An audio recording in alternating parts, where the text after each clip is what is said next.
I'm popping up all the time on the live feeds. This is a topic I'm extremely passionate about. I've lived in Indonesia for 6 years. I returned to Australia 2 years ago. In Indonesia, I fought for human rights, and I never thought I would be up here on a stage in Perth fighting for our human rights. But here we are. So it's great to see how many people are here. Fantastic with all the call flutes. If everybody could turn them around this way so I can have a good look at them. They look great, and the people who made their own signs as well at home, thanks very much. Really appreciate it. They look fantastic. So I'm just going to welcome Phil to the stage. Most of you will know Phil as well. He's been a long-term active member in this movement, and he would just like to start off our rally today. Can you hear me? Thank you. Just very briefly, I wish to acknowledge the traditional owners of this land. I'd like to pay my respects to their elders, past and present, and Aboriginal elders of other communities who may be here today. Thank you. Okay, a little bit of housekeeping rules. So no littering. Perth City Council are quite concerned that we might cause some problems with littering, and there's a $5,000 fine. So if anybody has got flyers to share, please make sure they stay in your pocket. We asked everybody to bring their own water because we can't provide water stations necessarily for everybody that's here. There is a first aid kit at the front if anybody has any issues with any little accidents. Okay, so let's get started. Now, people walking past are probably wondering why we're gathering here today. We're standing together en masse to support our right to human autonomy. We stand here representing the 3,703 children that we know of, thanks to the West Australian, that are currently not up to date in their schedule for their vaccines and will be not allowed to access professional services anymore. We also stand here representing those who work for the government, those who work in education, and especially those who work in the health industry. Now, we know they can't stand and voice their professional opinion publicly because they will be persecuted by the government. The health minister has come out and said anybody in the health industry especially who goes against the government program of vaccination will lose their license. So it's scary times for us, and I think it's really important that we know there is quite a few of us here today for a shortly announced rally. It's great to see everybody, but we do stand here representing many, many more who can't. So thank you for turning up today.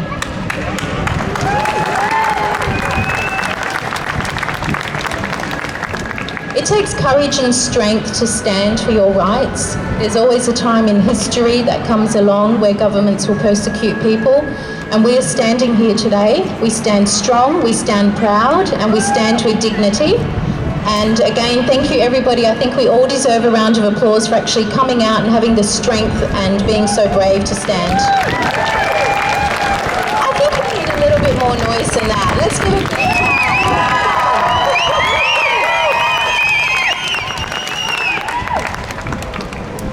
So the media often label us anti-vaccine. Now, I don't know too many people that are actually anti-vaccine. I know a lot of ex-vaxxers. I know a lot of people that have been injured by vaccines.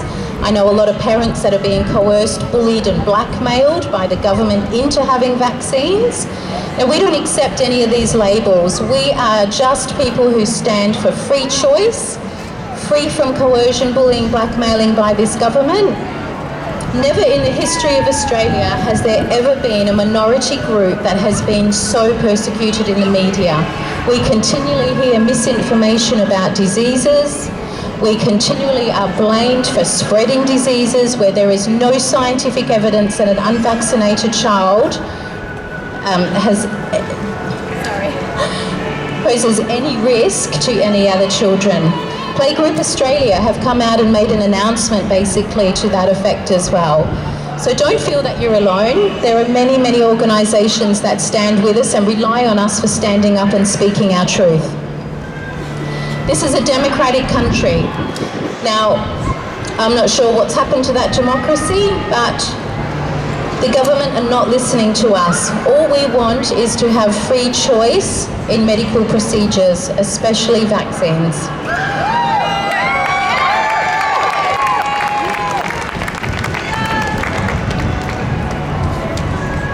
most of us here are aware of the No Jab, No Play legislation, came into effect on July the 22nd. For those of us who are not aware, or perhaps if there's some grandparents here or just passers-by that have decided to join us, No Jab, No Play is a piece of legislation that denies a child's right to access the professional services of daycare and early learning kindergarten programs if they are not considered up to date with their vaccinations. Every child in Australia has a right, a human right, to professional services and kindergarten early learning policies. Now the politicians in WA say that we have a choice. We heard it over and over when they did the non-debate in Parliament, in both houses. They kept saying that we have a choice. Well, we don't have a choice, because when you say to somebody, you are not allowed to access these services unless you have these vaccinations, that is blackmail, pure and simple blackmail. And we will not consent to the government blackmailing us or our children into medical procedures.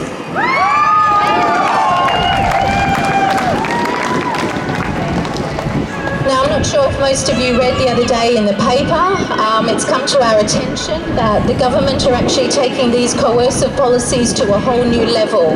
Kate Atwell, a UWA researcher, has been given a grant of $400,000 to research coercive policies, national and international.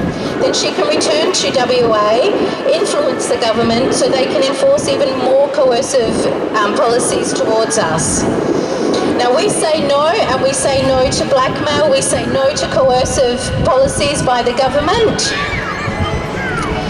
Now 2017 to 2018, the federal government in Australia spent $460 million on their vaccination schedule.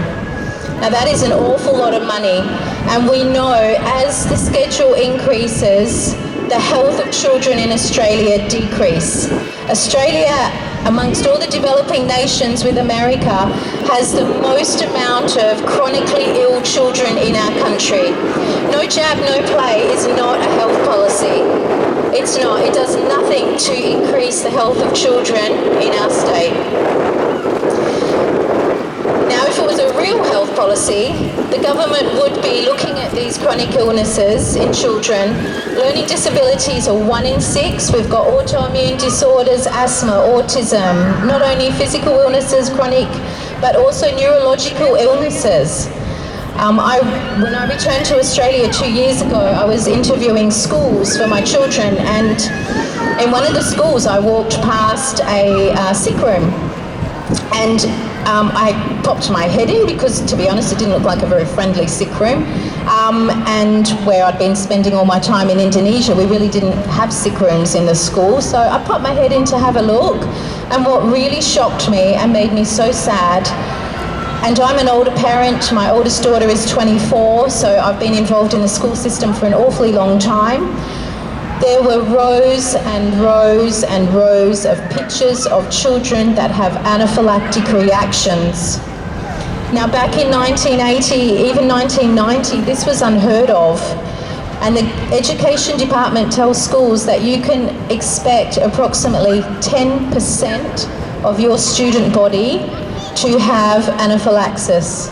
Now, that's a disgrace. What's happening to our children and what's happening to their health? Now, the only reason, and I'm just going to be blunt because that's the way that I am, the only reason that this is happening is because politicians have been influenced by industry. There's no other way about it, and I'd like to hear some support for that because we all know it's true.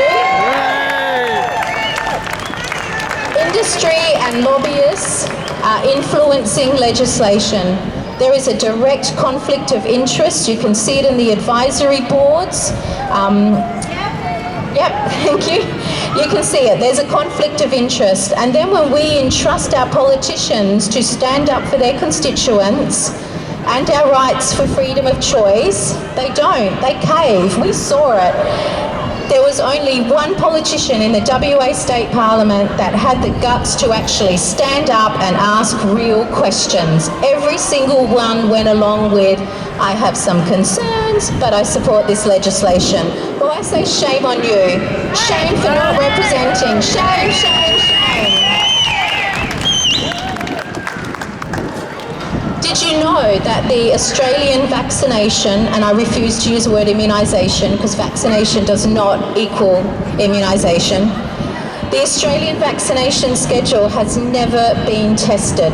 There are no safety studies that show that schedule is safe. There are no long-term studies of the health outcomes for our children. And considering the amount of chronic illness we have, I think it's something that the government, instead of just, pushing to the side and ignoring our concerns, they need to be addressing that. I just read, I didn't actually read it because I don't do corporate media. Sorry to the media who's here. I haven't done it for about 10 years, best thing I ever did. I got a quick note this morning from somebody saying that the WA government has now brought out, we'll just wait a sec.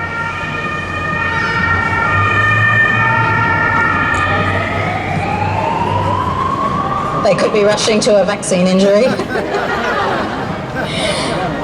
So, the WA government have just announced that the pharmacist vaccination program is going to be extended. You can now pop down to your pharmacy and you can get a DTPA, the whooping cough booster, you can get an MMR, you can get an meningococcal vaccine, as well as your flu shot. Now, I don't know if anybody here has been into pharmacies. It's something I don't have to do very often, thank goodness. Tend to go to my health shop. But medical history, family history, how a pharmacist actually going to let their clients give informed consent. You just pop into the pharmacy, jab, jab, jab, sit there for a few minutes and off you go. Well, I think it's an absolute disgrace that the government are trying so hard to push their vaccination policy.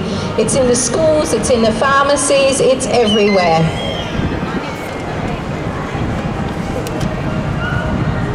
There are over 132 that we know of vaccines in the pipeline. Now we know, and we have been told by the Health Department, no vaccines are ever taken off the schedule. So at the moment in 2019, you have 53 doses of vaccines for you to be considered up to date. 53. Never in the history of Australia has this happened, has this been enforced.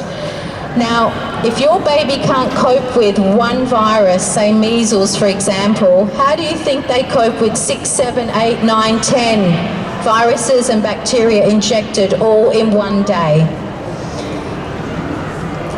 Failure of the whooping cough vaccine. So we have got rates of vaccination now that are much higher than what they were in the 80s. We only had about a 50% uptake on the vaccination in the 80s, but the rates of whooping cough are rising. And it is a concern. I mean, nobody wants to see a baby, nobody wants to see a child or an adult with whooping cough. It's a really serious disease, it's a serious illness. But the vaccination policy is not working. We've got scientists coming out, we've got doctors coming out, the ones that are brave enough, and they know that that policy is not working, but there is no way that they are going to take that off of the schedule. We must have access to conscientious religious objections. Would you like to join us and perhaps you can learn something? Come and join us if you've got something to say. Because we've got lots to say too, don't we? We're free choice. Where there is risk, there must be choice, and we must have our choice respected by the government. We must have access to conscientious, religious and medical exemptions. Between 2015 and 2017, 48.6% reduction in medical exemptions in this country. Now those children didn't die, they didn't move, they didn't all of a sudden not become anaphylactic, they were just denied their right to a medical exemption, and that's a disgrace.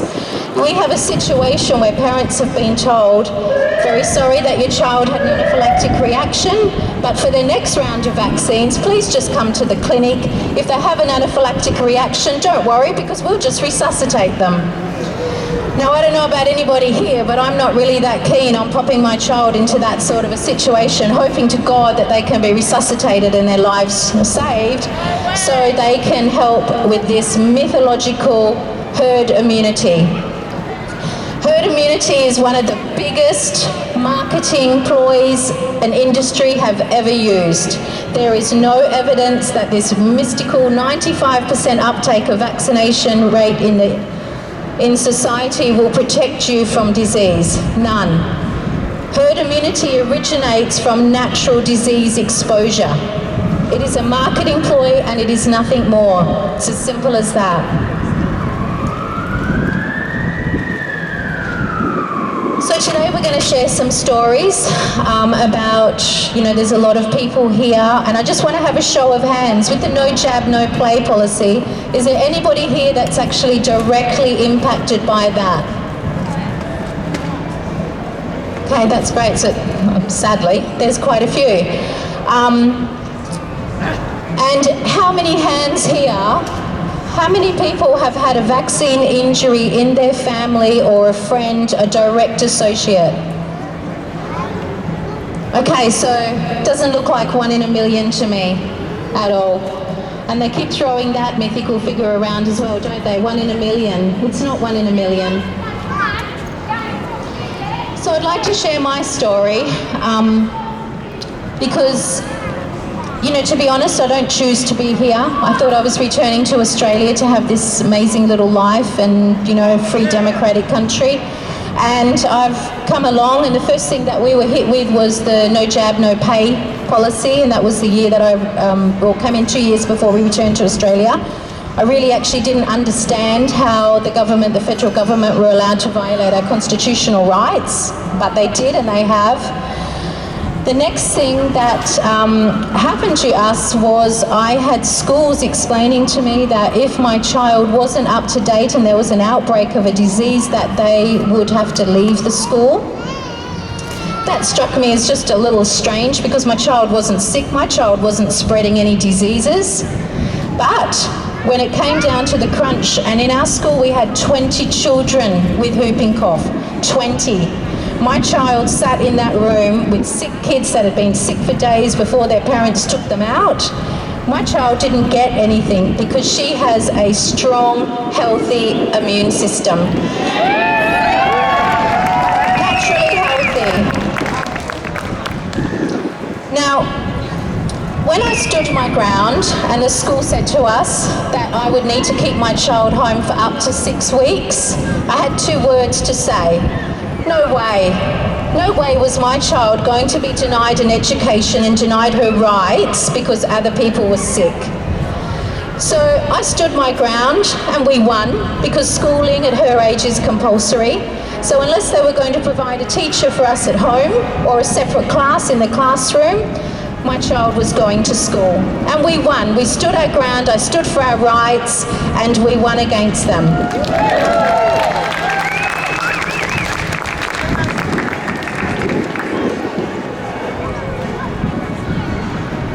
So, my personal story for me, myself, Michelle, I returned to Perth for a holiday in 2013 and I was pregnant at the time and I had a doctor emotionally blackmail me into the flu vaccine. Now she said to me, if you don't have this vaccine and you have the flu, your baby will die. Well, that was a lot of emotional blackmail, because 2 years prior, I did actually have a baby die, not from the flu. She was born premature at 6 months and didn't make it. So, when I was told, you got to have this vaccine, otherwise your baby could die, I had it. I rolled my sleeve up, I stuck my arm out, I had it. She told me it was safe, it was effective. Well, let me tell you, I went home that day, I felt terrible. I laid down and had a nap for a couple of hours. Lucky we were with family at the time. When I woke up, I could barely walk. I couldn't talk properly. I managed to get out of the bedroom. My mother-in-law sat there going, oh my God, what the heck is wrong? And all I could get out was, not good, not good. I stayed like that for 48 hours. I was terrified that my baby would die, not from the flu, but from the bloody vaccine that I was emotionally blackmailed into getting. It wasn't safe, it wasn't effective. The doctors that were involved in my situation no longer give vaccines to pregnant women.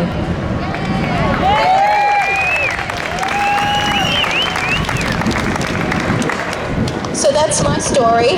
There are many, many others, and there are some that don't have good outcomes.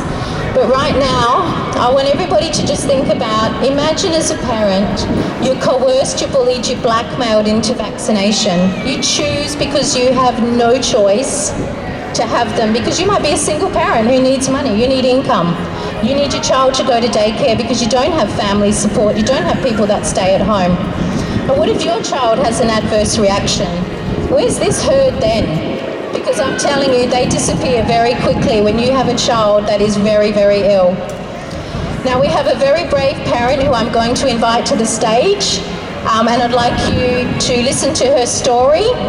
It's a story we hear a lot, it's not uncommon, and I want to applaud her braveness for coming to the stage and sharing with us today. Lauren, would you like to come up?